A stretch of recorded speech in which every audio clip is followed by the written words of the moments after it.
Some kindness arrives quietly. No announcement, no big moment, just a gentle knock on the door when you least expect it. I didn't know it then, but the warm cup of tea my older neighbor brought me every morning was leading to something much bigger, something that would change how I see people, loss, and what it truly means to care. Before the story begins, if you enjoy heartfelt stories about real emotions, real people, and the quiet power of kindness, make sure to subscribe to your channel name. Like this video if it touches your heart, and share your thoughts in the comments. Your stories matter here. I moved into that small rental house at one of the lowest points of my life. It was a simple place. White siding, a small porch, and a creaky front step that complained every time I walked on it. I had chosen it because it was cheap and close to work. Mostly, though, I chose it because I didn't want to be around people. I was tired of explaining my sadness. A few months earlier, my marriage had ended. No dramatic fight, no cheating, just two people who slowly stopped being able to save each other.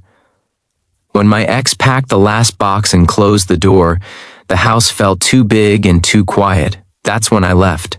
On my second morning in the new place, I heard a soft knock around 7 a.m. I opened the door, still half asleep, and there she was, my neighbor. She looked to be in her late 70s, maybe early 80s, short silver hair neatly combed back, a cardigan buttoned all the way up, and in her hands, a tray with a mug of tea. "Good morning," she said with a gentle smile. "I'm Margaret. I live next door. I thought you might like some tea." I didn't know what to say.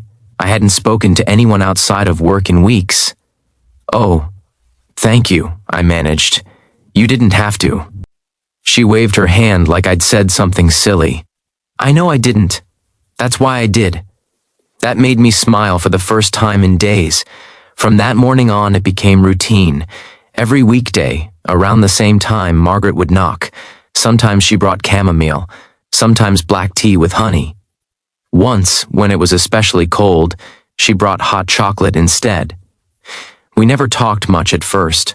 Just a few words, a smile, a "have a good day." But slowly the silence between us grew comfortable. One morning she noticed the dark circles under my eyes. "You're not sleeping well," she said, not as a question. I shrugged. "Guess not." She nodded like she understood everything without me having to explain. "Tea helps. Not with sleep," she added, smiling, "but with feeling less alone." That sentence stayed with me. Weeks passed, then months. Sometimes she stayed for a few minutes on the porch. She told me about her garden, about the roses her late husband used to take care of, about how the neighborhood used to be full of kids riding bikes until sunset. I told her about my job, about how strange it felt to start over in my 30s, about how quiet the house felt at night. She never tried to fix anything. She just listened. One morning, I noticed something different. No knock. I checked the time. 7:20 a.m. Maybe she was late. At 7:30, I felt a strange heaviness in my chest. I walked outside and looked next door. Her curtains were still drawn. That was unusual. I told myself not to overthink it. She was older. Maybe she slept in. But by the next morning, still no knock. I walked over and gently knocked on her door. No answer. I tried again, a little louder. Still nothing. That's when fear set in. I called out her name. Nothing. I stepped back, unsure of what to do. I didn't want to overreact, but my gut told me something wasn't right. I called the non-emergency number and explained the situation. When the paramedics arrived, they were kind but professional. One of them gently asked me how long it had been since I last saw her. 2 days ago, I said. She always brings me tea. They exchanged a look. I stood on my porch, hands shaking, as they went inside her house. A few minutes later, one of them came out and walked toward me slowly. "I'm sorry," he said softly. She passed away peacefully in her sleep. I felt like the air had been knocked out of me. I barely knew her, and yet my chest hurt like I'd lost family. That night, the house felt quieter than ever. The next morning, out of habit, I woke up at 7 a.m. I sat at the kitchen table, staring at the door. No knock came. I made my own tea for the first time in months. It didn't taste the same. A week later, I found an envelope taped to my door. My name was written on it in careful handwriting. Inside was a letter. It read, "Dear neighbor, if you are reading this, then I suppose I am no longer bringing you tea.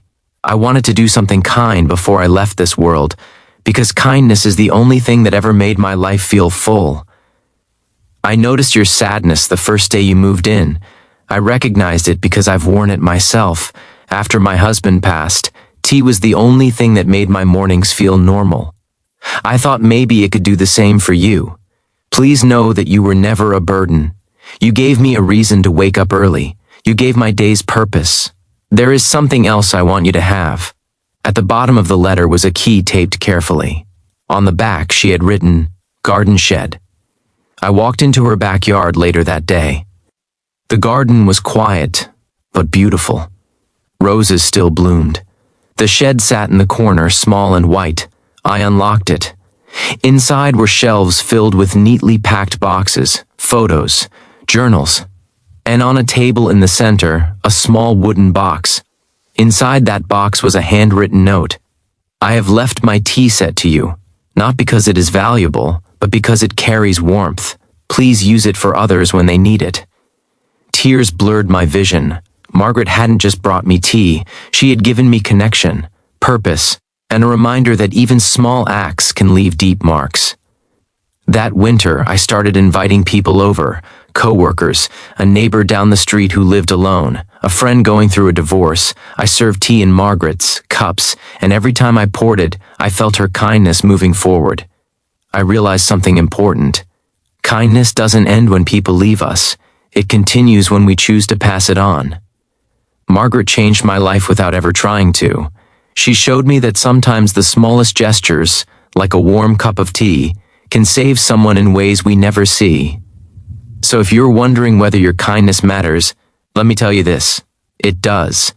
You might never know how deeply it touches someone, but one day, they might open a door, see an empty porch, and realize you were the reason they felt less alone. And that kind of legacy is more powerful than anything else we leave behind. If this story moved you, share it with someone who might need a reminder that kindness still exists. And don't forget to subscribe to your channel name for more stories that warm the heart. Because sometimes all it takes is one cup of tea to change a life.